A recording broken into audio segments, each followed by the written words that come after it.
नेता प्रतिपक्ष बाबूलाल मरांडी ने कोल्हान के दौरे के बाद राज्य सरकार पर तीखा हमला बोला है। उन्होंने कहा कि खनिज संपदा से समृद्ध सारंडा क्षेत्र के लोग आज भी सड़क, बिजली, पानी, शिक्षा और स्वास्थ्य जैसी बुनियादी सुविधाओं से वंचित हैं। बाबूलाल मरांडी ने आरोप लगाया कि पश्चिम सिंहभूम जिले में डीएमएफटी फंड का दुरुपयोग हुआ है। उन्होंने कहा कि इस फंड का उद्देश्य खनन प्रभावित क्षेत्रों का विकास था, लेकिन करोड़ों की राशि खर्च होने के बावजूद लोगों के जीवन में कोई सुधार नहीं हुआ। इसलिए राज्य सरकार डीएमएफटी फंड पर श्वेत पत्र जारी करे ताकि जनता को जमीनी सच्चाई की जानकारी मिल सके। राज्य में खदानों की नीलामी नहीं होने से रोजगार के अवसर कम हुए हैं और बड़ी संख्या में युवा पलायन कर रहे हैं। उन्होंने आरोप लगाया कि कई जगह अवैध खनन हो रहा है, जबकि सरकार केवल बड़े बड़े निवेश और एमओयू की बातें कर रही है। 2018 के बाद राज्य सरकार ने डीएमएफटी फंड से जुड़ी जानकारी वेबसाइट पर भी साझा नहीं की है। नेता प्रतिपक्ष ने और कुछ क्या कहा, सुनिए। सारंडा का जो जंगल है, पश्चिम सिंहभूम का वो क्षेत्र है कि बहुत ही अबीज है वो क्षेत्र। इसको कह सकते हैं कि वो क्षेत्र अपने आप में बड़ी धनाढ्य है, धनी है वो क्षेत्र।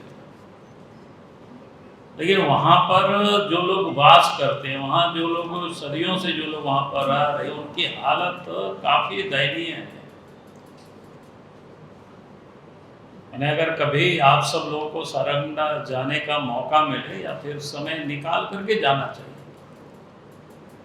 और सारंडा को देखना चाहिए, वहाँ पर किस प्रकार से गांव के लोग रहते हैं, उनके जीवन कैसा है। जब आप जाएंगे, जब आप देखेंगे तो फिर आप समझेंगे कि भाई कैसे लोग रह रहे हैं। और मैं इसलिए इस बात को कह रहा हूँ क्योंकि उसी सारंडा के जंगल से, वहाँ के आयरन ओर से, क्योंकि वहाँ पर आयरन ओर की बड़ा भंडार है, और उसी आयरन ओर से बोकारो भी आप देख रहे हो, बोकारो स्टील सिटी देख रहे हैं, टाटा देख रहे हैं, फिर दुर्गापुर देख रहे हैं। ये अगर कुल मिलाकर के मैं कहूँगी कि आज अगर ये सारे क्षेत्रों में जो औद्योगिक नागरी बना तो उसका योगदान उसी सारंडा जंगल के उन आयरन ओर के खदानों का है। इतना बड़े बड़े औद्योगिक टाउन तो विकास कर गया, लेकिन जहां से आयरन ओर निकाले जाते हैं, मैग्नीज निकाले जाते हैं, उस क्षेत्र की हालत, यानी वहां के लोगों के जीवन में कोई बहुत परिवर्तन नहीं आया।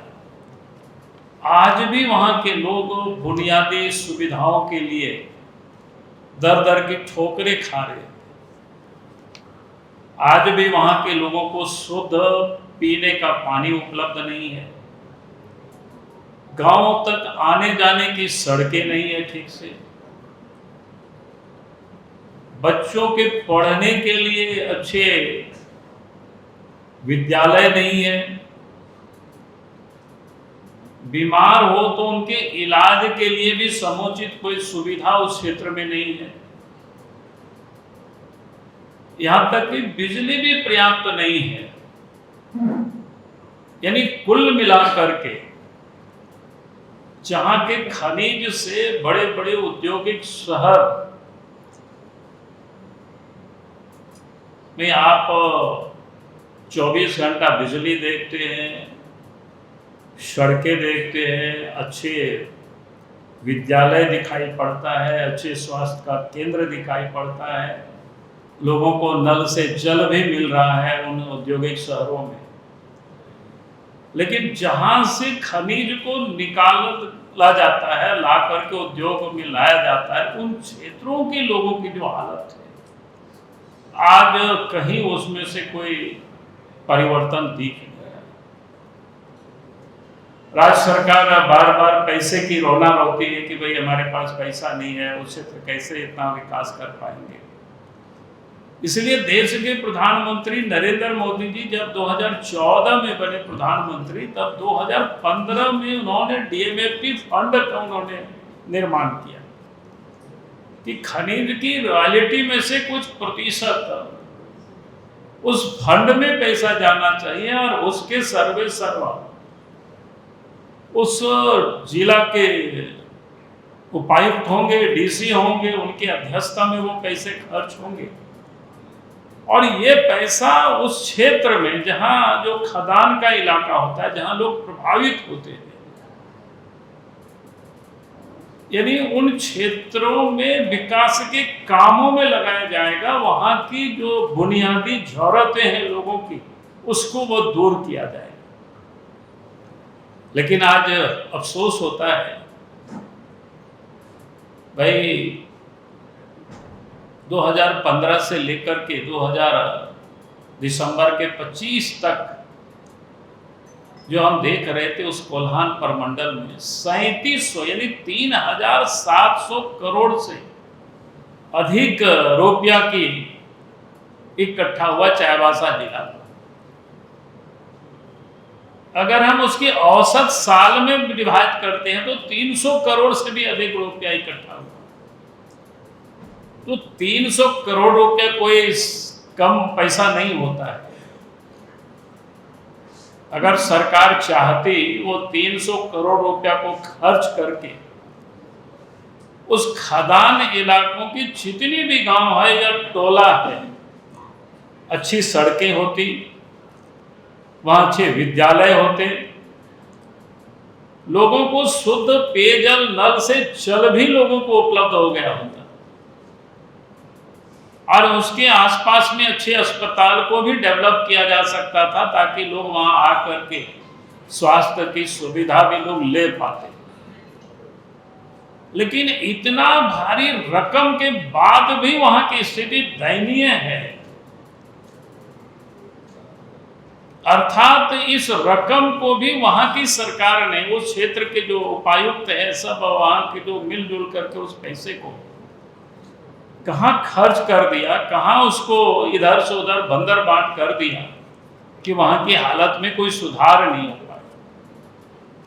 तो आप जरा सोच सकते हो कि इतनी बड़ी रकम होने के बाद भी, इतनी बड़ी राशि होने के बाद भी, अगर उस क्षेत्र में विकास नहीं होता है, वहां के लोगों की जीवन में कोई सुधार हम नहीं ला पाते हैं, तो इससे बड़ी और दुर्भाग्य क्या हो सकता है। कि झारखंड में, एक तो मैंने कहा कि जो डीएमएफटी फंड है, इसका दुरुपयोग, पूरे प्रदेश की इस वक्त मैं बात नहीं कर रहा हूं, सिर्फ मैं उसी क्षेत्र के बारे में बात कर रहा हूं, उस कोल्हान, उस पश्चिम सिंहभूम, जहां से आयरन और मैग्नीज की जो खदानें हैं, जहां के ओर से इतने बड़े बड़े शहर बसे, टाटा है, आपका बोकारो है, दुर्गापुर है, और वहां की यह हालत है। और देश के प्रधानमंत्री नरेंद्र मोदी जी ने जो उस क्षेत्र के लोगों के जीवन में सुधार हो, उसके लिए भी व्यवस्था की है, लेकिन उस पैसे का भी, उस राशि का भी ठीक प्रकार से उस क्षेत्र में सरकार ने सदुपयोग नहीं किया, बल्कि उसका दुरुपयोग किया। मैं इसलिए इस बात को कह रहा था कि भाई, सरकार जानबूझ करके, यानी बेरोजगारी की समस्याओं को पैदा कर रखी है।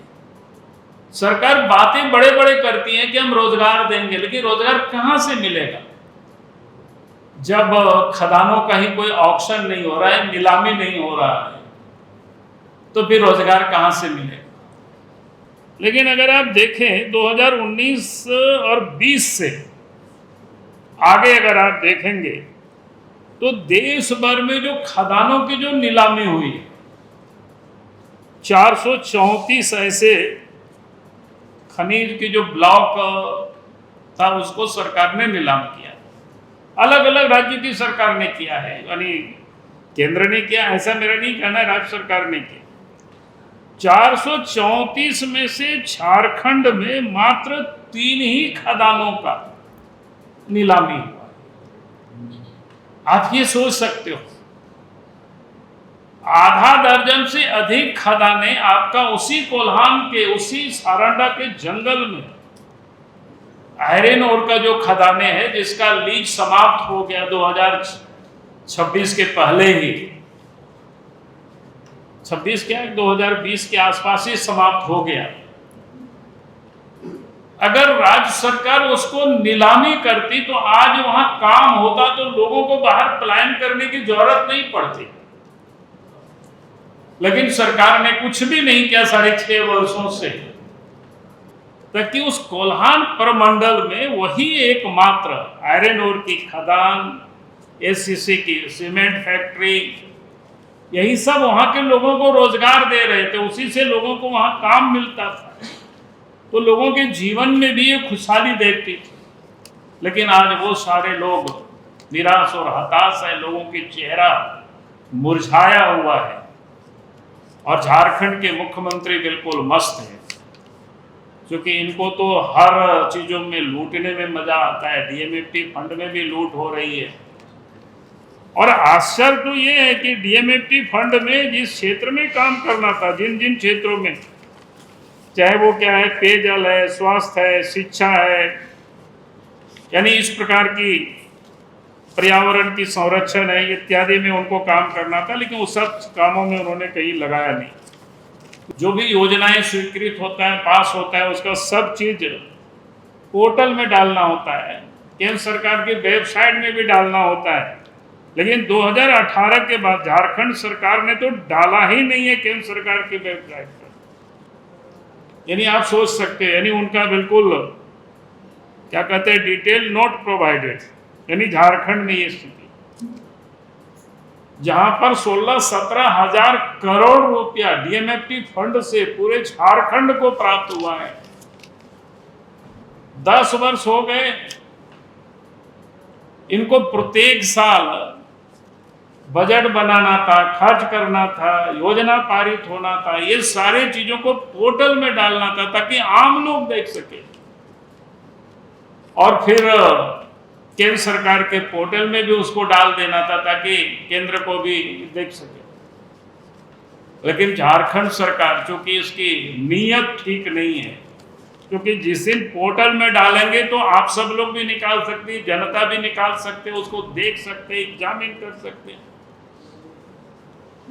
तो स्वाभाविक है कि उनकी पूरा कलाई खुल जाएगी कि भाई कहाँ काम हुआ है, नहीं हुआ है, लोग उसको जांच करेंगे। तो इसीलिए राज्य सरकार ने इसको, जो इसके लिए ट्रांसपेरेंसी का जो एक नियम कानून बनाए गए हैं, उसका भी राज्य सरकार फॉलो नहीं करती है। और इसीलिए मैं कहूंगा कि झारखंड सरकार को इस पर पूरा श्वेत पत्र जारी करना चाहिए। ये जो डीएमएफटी फंड का कि कितना पैसा प्रत्येक साल और किन किन योजनाओं में, और उसको पोर्टल में भी डाल देना चाहिए बिना विलंब किए, ताकि राज्य की जनता कोई भी उसको देख सके, जान सके। जहां 27 वर्षों के सफर में 17,000 से भी अधिक छात्रों ने डॉक्टर एवं इंजीनियर बनकर भरे सफलता की ऊंची उड़ान, जहां साधारण छात्र भी झारखंड टॉपर्स बनकर बना रहे इतिहास। दूरदर्शी शिक्षाविद श्री विपिन सिंह के मार्गदर्शन में मेडिकल एवं इंजीनियरिंग के लाखों छात्रों के लिए आशा की किरण के रूप में गोल, नेशंस लीडिंग इंस्टीट्यूट। बायोम इंस्टीट्यूट नीट की तैयारी के लिए एक भरोसेमंद नाम। यहाँ अनुभवी फैकल्टी, स्मार्ट क्लासरूम और बेहतरीन टीचिंग मेथड से स्टूडेंट्स को मिलती है मजबूत तैयारी। यहाँ हर स्टूडेंट को मिलता है पर्सनल गाइडेंस और डाउट क्लियरिंग का पूरा सपोर्ट। नीट 2027 और 28 के लिए फेज 1 बैच 9 अप्रैल से शुरू हो रहा है। आज ही बायोम इंस्टीट्यूट से जुड़े और अपने डॉक्टर बनने के सपने को दे सही दिशा। बायोम इंस्टीट्यूट सिर्फ मेडिकल प्रिपरेशन का संस्थान। काम की तलाश है, भरोसेमंद नौकरी चाहिए, जुड़िए एएनजी के साथ, जहां श्रमिक सबसे पहले। 12 घंटे की ड्यूटी, हर दिन 3 समय का खाना, मुफ्त रहने की सुविधा, आपकी सुरक्षा के लिए इंश्योरेंस, ओवरटाइम का लाभ, पीएफ सीधा क्लाइंट से, समय पर पूरा वेतन और जरूरत पड़ने पर एडवांस पे। एएनजी मैन पावर सॉल्यूशंस, सम्मान के साथ काम, भरोसे के साथ कमाई।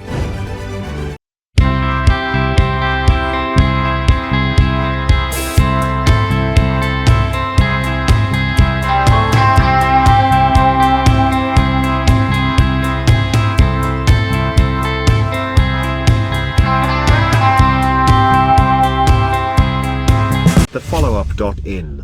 Like, share, and subscribe. www.thefollowup.in